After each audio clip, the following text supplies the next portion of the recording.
Shalom Adonai a todos os inscritos e novos inscritos do canal Josué Rasgando o Verbo. É sobre isso que eu quero falar com você. A infiltração de satanistas dentro da Igreja Católica. E o pior de tudo, que essas infiltrações têm ocorrido com o consentimento de pastores, de lideranças. A maioria dos evangélicos são um pouco ignorantes. Quando eu falo ignorantes, não é uma palavra de ofensa, é no sentido de ignorar o assunto. Muitas vezes, quando falamos de infiltração de satanistas, as pessoas já imaginam aqueles homens entrando todos de preto, cheio de corrente no pescoço, fazendo o símbolo das mãos chifradas e por aí vai.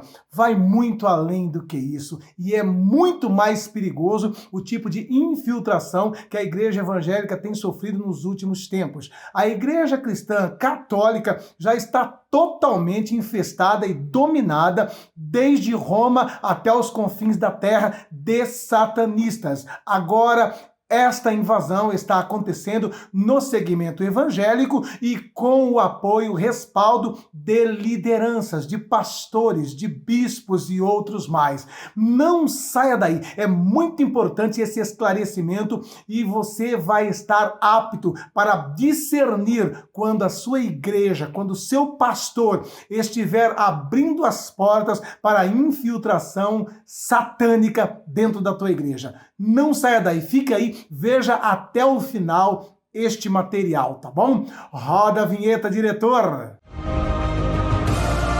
anunciar quando aceitar, saber em que circunstância a parte do Senhor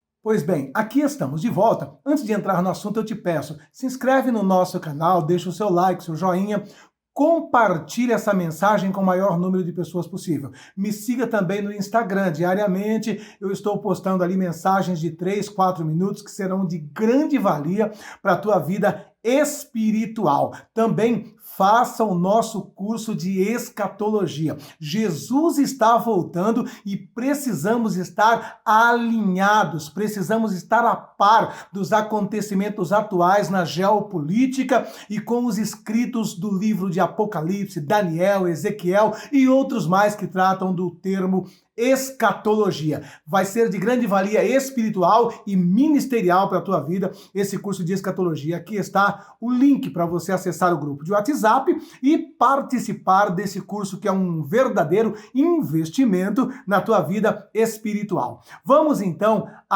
o que interessa, ao tema aqui de infiltração de satanistas dentro da Igreja Católica. Quando falamos de infiltração de satanista, já vem na mente das pessoas, né? Aqueles homens que chegam ali todos vestidos de pretos, cheios de corrente, colares, né? Fazendo aquele símbolo da mão chifrada e por aí vai, com aquele estereótipo, né? Que é tido como que alguém que é satanista. A realidade é muito mais profundo do que isso, porque os satanistas, eles entram dentro da igreja de terno, gravata, com a Bíblia na mão, muitos deles conhecem muito de teologia, pregam, têm uma boa oratória, são eloquentes, são carismáticos e têm acessado o segmento evangélico de uma maneira massiva, principalmente nas grandes denominações. Até mesmo a Assembleia de Deus tem se deixado invadir por isso daí. Lideranças de renome nacional e internacional têm dado acesso a satanistas nas tribunas, nos púlpitos da sua igreja. E eu gostaria de transmitir para vocês como isso tem se dado nos dias em que nós estamos vivendo. Vocês têm visto aí que a família, ela tem sido solapada dioturnamente. Tem se feito um trabalho intensivo para destruir a família. Vocês já sabem muito bem disso. Tem a emissora aí conhecida como Globo Lixo, que é a que mais trabalha para a destruição da família, pregando temas como a ideologia de gênero, a união homoafetiva e por aí vai. Em alguns segmentos já estão até mesmo propondo, uma nova forma de rever o conceito a respeito daquelas pessoas que são apaixonadas por menores, por crianças, sabe? O nome que a gente não pode nem falar aqui, que podemos ser barrados. Então, tudo isso está dentro do mesmo bojo, que visa destruir a família. E além de destruir a família, mas quando eu digo de família, estamos falando da família tradicional que segue o modelo judaico-cristão. Pai, mãe e sua prole. A família, do jeito que foi instituída por Deus lá no Jardim do Éden. O primeiro casamento foi feito por Deus. E Deus disse nesse seu primeiro casamento que ele realizou ali no Jardim do Éden: por isso deixará o homem pai e mãe e unir-se-á a uma mulher. Está bem claro ali. Também naquele livro está bem claro, que é o que eu defendo, a ideologia de Gênesis. Criou Deus macho e fêmea os criou. E esta ideologia que visa destruir a família está trabalhando a tal ponto que um grande canal de pessoas que são evangélicos, que tem um canal humorístico muito grande, eles foram cerceados, tiveram o seu apoio cortado. Sabe por quê? Porque eles declararam de uma forma cômica, que homem não tem o aparelho reprodutivo feminino. É isso mesmo. Eles declararam que homem não tem útero. E por conta disso foram barrados, foram cortados. Nós não podemos, por conta dessa ideologia, falar que uma pessoa é homem ou mulher. A realidade, o que eles instruem é que esta pessoa vai decidir o que é. Se ele falar que é homem, terá que ser recebido como homem. Se falar que é mulher, terá que ser recebido como mulher. Se disser que é um gato, terá que ser recebido como gato. Se ele falar que é uma árvore, terá que ser recebido como árvore. Tal é que essa questão aí da ideologia de gênero, que começou com LGBT, aí começou a adicionar LGBT, E, F, G, H, I, já tem mais de 30 gêneros, só para você ter noção. Tudo isso aí está focado no bojo da destruição da família. Por que destruir a família? Porque a família é a base para tudo. A família é a base para a sociedade, a família é a base para a igreja, a família é a base para todo ser humano que vem ao mundo.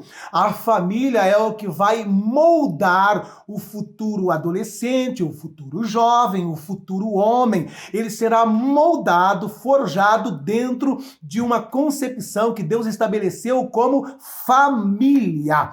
E então o que ocorre? Satanás, ele sabe que ele destruindo a família, ele vai destruir a sociedade, vai destruir a igreja, vai destruir o caráter do homem, da mulher, do moço, da moça, da criança.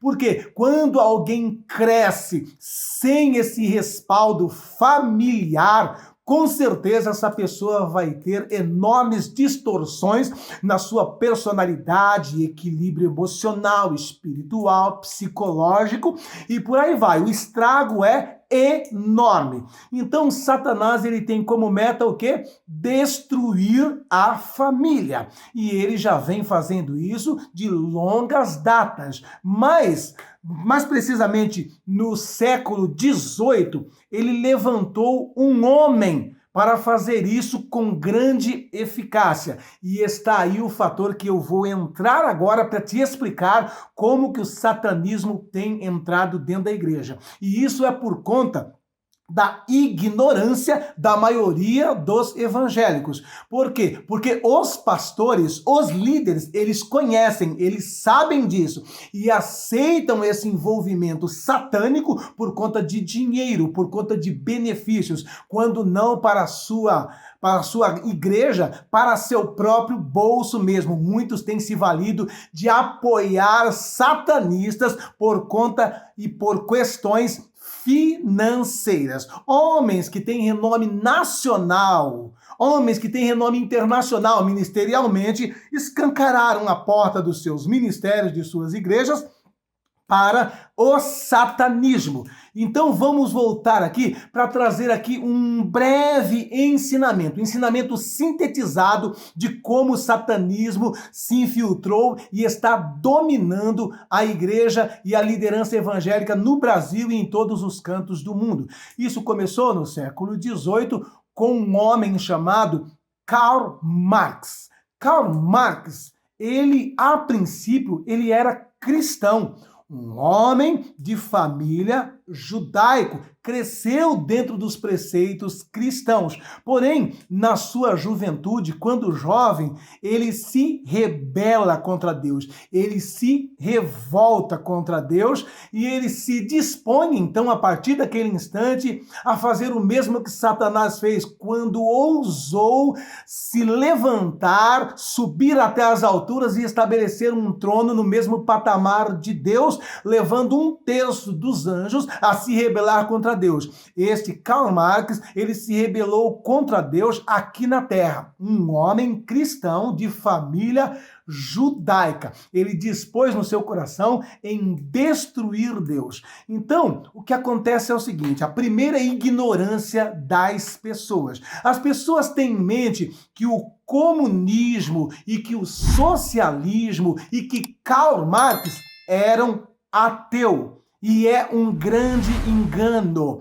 Karl Marx não era ateu. Ele era um ex-cristão que se tornou satanista. Sim, é isso mesmo. As pessoas conhecem, as principais obras de Karl Marx, por conta das questões políticas, como o Capital, a origem da família, da propriedade e do Estado, e o Grande Manifesto Comunista. Algumas dessas obras foi escrito em parceria com o seu amigo chamado Engels. Porém, nós não conhecemos, a maioria das pessoas não conhecem outras obras de Karl Marx em que ele deixa bem claro o quanto ele odiava Deus, o quanto ele era envolvido com as trevas. E dentre muitas obras, ele escreveu uma obra literária, um drama chamado Oulanen. Esse drama chamado Oulanen é um anagrama com um dos nomes de Jesus.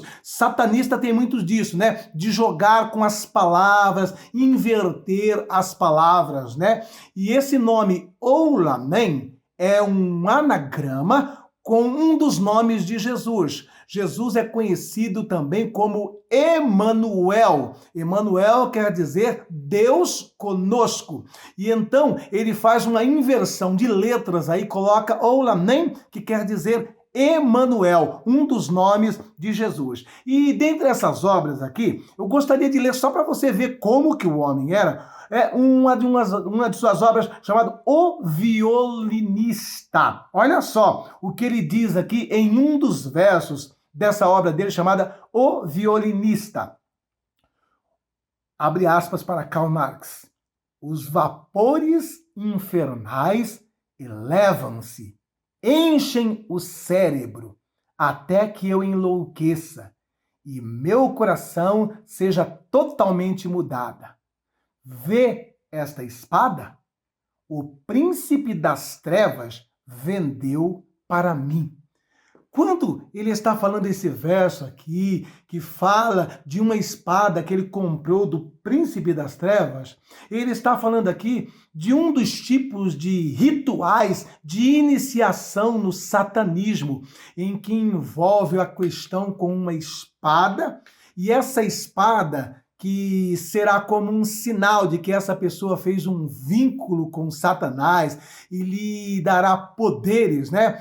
Ele, na realidade, acaba como se fosse comprando essa espada de Satanás. E ele paga e assina essa compra com o sangue tirado do seu pulso. Então aqui ele está narrando um ritual satanista de iniciação, um dos tipos, né, de rituais de iniciação do satanismo. Inclusive também, né, só para abrir um parênteses aqui, esse ritual de iniciação que envolve uma espada também é muito usado também na maçonaria. Tá bom? Então, aqui está uma das obras dele. Eu gostaria de ler mais outro trechinho aqui de uma outra obra dele aqui. Uma obra chamada A Donzela Pálida. A Donzela Pálida. Note só um detalhe, o que ele narra aqui nesse texto aqui. Vamos ver aqui. Tá aqui, ó. Abre aspas para Marx. Assim, eu perdi o direito ao céu. Sei disso perfeitamente. Minha alma, outrora fiel a Deus, está destinada ao inferno. Não é necessário qualquer comentário. Concorda comigo? Precisa de mais algum comentário aqui? E sem contar também que uma de suas filhas, ela narra em um de seus livros que o seu pai, Karl Marx, contavam para eles, quando eles eram criança, histórias horripilantes de pessoas que se envolviam num pacto com Satanás, de pessoas que eram verdadeiros satanistas, que vendiam as suas almas a demônio, que tinham envolvimentos com demônios. Isso é história que um pai conta para uma criança, histórias de relacionamento de seres humanos com o demônio. É a narrativa de uma das filhas de Karl Marx. Também, para vocês terem noção, né, o homem que queria falar sobre economia, sobre administração das riquezas e distribuição de renda, por incrível que pareça, ele não se tornou comunista ou socialista porque nasceu pobre, paupérrimo e padeceu necessidades. Karl Marx, ele era de uma família rica, de uma família nobre, uma família que tinha poderes aquisitivos, teve do bom e do melhor, mas nunca gostou de trabalhar. Ele só teve um emprego com carteira assinada. Você conhece aqui alguém no Brasil também que só teve um emprego e, pelo que consta a história, para parar de trabalhar, ele cortou um dos dedos da mão para pegar uma indenização e não precisar mais trabalhar? Você conhece alguém mais ou menos que tem uma história similar a essa? Era líder de trabalhadores, mas nunca trabalhou. Trabalhou uma vez por pouco tempo e ainda deu um jeitinho de cortar lá um dedo da mão para receber uma indenização e viver de boa. Então, Karl Marx ele trabalhou uma única vez como correspondente em um jornal e o resto da vida ele viveu encostado nos outros. Posteriormente, ele se casou com uma mulher. E essa mulher também era de uma família rica, uma família que tinha poder aquisitivo. Então ele já se encostou nessa mulher, essa mulher, pelo que parece, era muito apaixonada por ele, e ele passou 16 anos sem fazer nada, com o discurso de que estava escrevendo uma grande obra e que essa obra ia mudar a história dele, a história da humanidade, e queria trazer um benefício enorme. E por conta disso, ele ficou 16 anos escorado na esposa, sem trabalhar, sem fazer nada, levando toda a família à miséria, à pobreza extrema. E essa mulher, por ser tão apaixonada por ele, acho que confiava que esse livro dele iria fazer grande sucesso. Ele passou 16 anos escrevendo essa obra que é conhecida muito entre os políticos, chamado O Capital. E, na época, se tornou uma obra obsoleta, uma obra que não fez sucesso, uma obra que não vendeu, uma obra que simplesmente foi, assim, rejeitada, pela aristocracia, pelos entendidos, pelos intelectuais. E, não bastando tudo isso, depois que ele reduziu a família à miséria, à extrema pobreza, três de seus filhos, três crianças, 3 de seus filhos morreram de fome. Sim, 3 de seus filhos morreram de fome. Posteriormente, não bastando ele não estar sustentando nem os próprios filhos, 3 morreu de fome, de subnutrição, ele ainda traiu essa esposa que o amava com a empregada, com a que cuidava das crianças. Ele fez um filho nessa empregada e chamou o seu amigo Engels e pediu para que Engels assumisse essa criança, passasse essa criança para o seu nome. E a sua esposa passando por todas essas vergonhas e humilhação. Olha, para vocês terem noção da desgraça que era a família desse homem, uma de suas filhas, chamada Laura, também se casou com um socialista. E da mesma forma que o pai, ela também perdeu 3 de seus filhos. 3 de suas crianças também morreram. Por conta dessa desgraça na família, tanto a filha de Marx, essa Laura, quanto o seu esposo, um outro socialista, decidiram se matar. E os 2 se suicidaram. E posteriormente, uma outra filha dele, chamada Eleanor, também entrou pelo mesmo caminho. Decidiu, com o esposo, se suicidar. E ela, Eleanor, se suicida. Porém, o genro de Karl Marx se arrepende na última hora e muda de ideia e não comete o suicídio. Olha quanta desgraça dentro da família deste homem. Posto isso, um homem que teve a família totalmente destruído, um homem que destruiu com a vida de sua esposa. Ela morreu desgostosa com um câncer, né?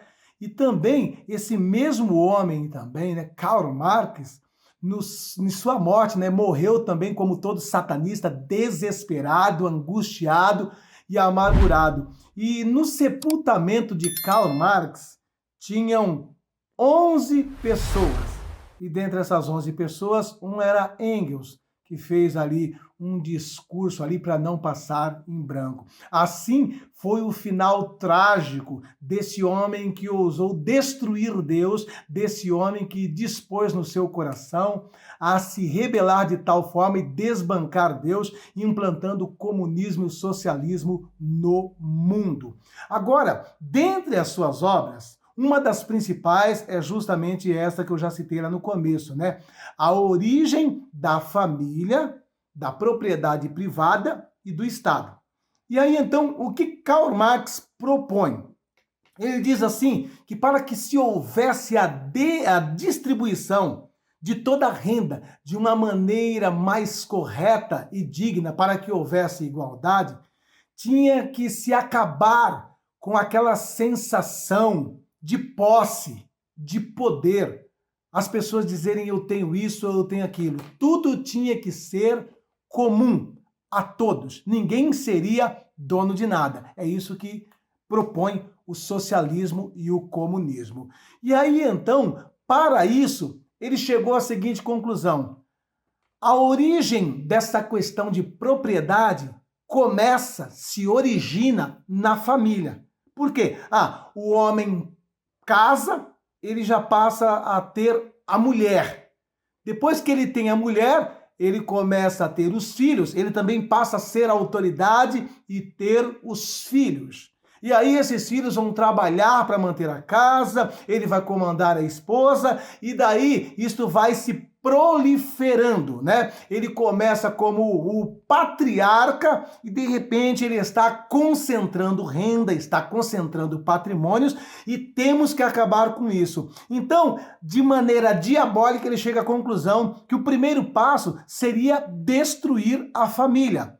E essa destruição seria justamente o que eles pregam hoje aí. Ou seja, você vai fazer um ajuntamento de pessoas, como os primatas, como os macacos vivem em bandos, né? Então ali, né, Cada animal, ele tem a relação com outra fêmea aqui, com outra fêmea ali. Quando nascem os filhotes, ninguém sabe de quem que é e vive tudo ali em conjunto. Ele propõe uma família nesses moldes, nesse padrão. Uma família em que não haja o pai, em que não haja mãe. Haja um ajuntamento de pessoas, relações sexuais ali de um homem com uma outra mulher qualquer, de qualquer maneira, de qualquer forma, e na medida em que vão nascendo essas crianças passam a ser da comunidade, não é do pai, não é da mãe e por aí vai. Então, por conta desse discurso,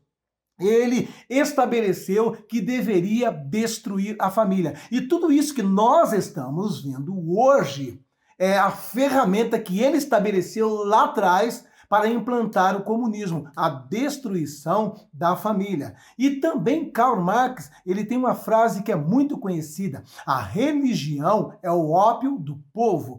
Ou seja, a religião é como se fosse uma droga para deixar o povo alucinado. Mas quando ele fala religião, ele não está se referindo a qualquer religião. Ele está sendo específico, ele está atacando o cristianismo. Ele é contra o cristianismo. Logo, alguém que se dispõe a destruir Deus, a destruir o cristianismo, a destruir a família, ele está a serviço do inferno. E nós estamos vendo todas essas lideranças políticas de esquerda trabalhando com esta pauta. Hoje eles não se apresentam mais como comunista ou socialista. O termo agora é progressista. Todos eles são progressistas. E como progressistas, eles trazem de uma maneira velada, enrustida, todo esse discurso de Karl Marx. Então, quando você vê um cristão, um evangélico, dizendo que vota, que apoia um candidato comunista, um candidato socialista, com certeza é porque esta pessoa não conhece a história de Karl Marx, não conhece a ideologia desse sistema que é destruir a igreja, que é destruir o cristianismo, que é destruir a família, que é ir contra Deus. Por que que todos os países comunistas é proibido a religião? Por que que na China é proibido? Por que que lá em Cuba é proibido? Por que que todos os países que se tornam comunista raiz mesmo, quando é dominado pelo sistema, acaba-se a religião, acaba-se a fé em Deus? Você já ouviu falar da União Soviética? Então, quem viveu aquele período sabe como é que era. Quem morou ali sabe como é que era ser cristão, ser evangélico, declarar a fé em Deus. Né? Foi uma das maiores potências comunistas do mundo, a União Soviética. Né? Quebrou-se essa chamada cortina de ferro e hoje o evangelho está se expandindo novamente ali em todos aqueles países ali. Então, em nome de Jesus Cristo, entenda uma coisa: o satanismo tem se infiltrado dentro das igrejas através desse intercâmbio da igreja de líderes religiosos com o comunismo e com o socialismo. A Igreja Católica já está totalmente dominada pelo comunismo. Vocês sabem que o próprio Lula, ele disse, né, que se não fosse a Igreja Católica, não existiria o PT. Vocês sabem que os idealizadores do PT não é apenas o Lula, mas sim o Frei Beto, Leonardo Boff, padres da Igreja Católica.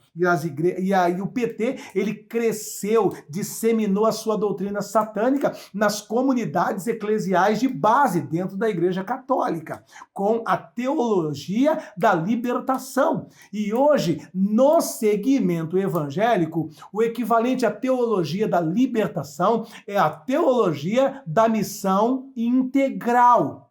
Então, quando você vê líderes que é envolvido com a teologia da missão integral, são comunistas evangélicos. São socialistas evangélicos. Cai fora desse tipo de igreja. Cai fora dessa chamada teologia da missão integral. E esses pastores aí, eles levam para cima do púlpito, tá?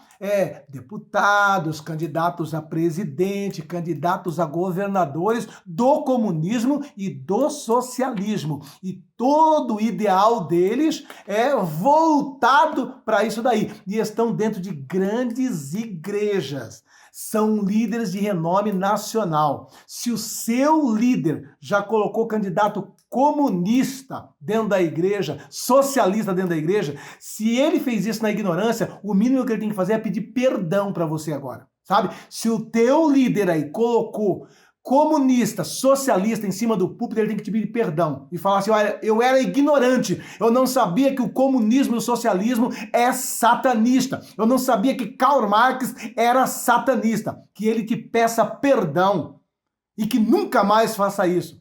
E nós temos aí um grande líder aí hoje, que está fazendo um bom trabalho agora, trabalhando mais para a direita, mas esse líder aí, ele já trabalhou no governo do PT, tá? Ele é conhecido no Brasil inteiro, esse cara. Ele é conhecido no Brasil inteiro. Ele trabalhou no governo do Lula, ele foi assessor do Lula, ele apoiou Dilma, ele colocou no púlpito da igreja dele Lindenberg Faria e por aí vai, tá? Hoje eu não sei se ele se redimiu, se arrependeu, mas só que esse líder aí fala muito, é bem eloquente, é muito conhecedor, tá travando uma briga aí contra essa CPI aí da Xing Ling vírus, né? Tá travando uma luta aí, tá até se oferecendo para ir lá, né? Fazer um discurso lá, mas ele trabalhou no governo do Lula, ele apoiou Dilma e ele colocou Lindenberg Faria no púlpito da sua igreja. E esse cara aí, ele não é ignorante, porque ele tem boa informação, ele tem bom conhecimento. Então, ele se envolveu com satanismo, sabendo que estava envolvendo com o satanismo, sabendo que comunismo e socialismo não combinam com o cristianismo. Então, você que fala assim, olha, nós temos que falar mais de Bíblia e menos de política, entenda uma coisa, não tem como falar da Bíblia e falar que para você ser um evangélico, um cristão, você não pode ser socialista, não pode ser comunista, se eu não passar para você essas informações, se você não tiver essa informação. E é justamente por conta disso. Fala assim, irmão, nós temos que falar da Bíblia. Tá, então se fica falando só da Bíblia, aí você vai ver um bando de crente aí votando em partido comunista, votando em partido socialista. O que ocorre é o seguinte, nós estamos aqui para falar nem de Bolsonaro e nem de Lula. Eu estou aqui para falar do comunismo e do socialismo. A única coisa é que Lula é comunista, Lula é socialista. E tudo aquilo que é ligado a isso é contra a minha fé, é contra o cristianismo, é contra os evangélicos. É óbvio que nós sabemos que o anticristo vai assumir o seu governo, vai ter o governo único e mundial. Porém, não cabe a mim favorecer, colocando no poder pessoas que são declaradamente comunistas, pessoas que são declaradamente socialistas. É o mínimo que eu tenho que fazer. Você está entendendo? Eu não posso não me envolver com política, mas olha, eu tenho que ter esse conhecimento para falar, não, eu como cristão não posso votar em alguém que é comunista. Eu como cristão não posso votar em alguém que é socialista. Você está entendendo? Então, em nome de Jesus, entenda e guarde isso no teu coração. Cristão não pode votar em partido e em candidato comunista e socialista, porque o comunismo, o socialismo, nasceu nas entranhas de um homem satanista, chamado Karl Marx. Amém? Que Deus em Cristo vos abençoe e que estejamos vigilantes com tudo que Satanás anda fazendo.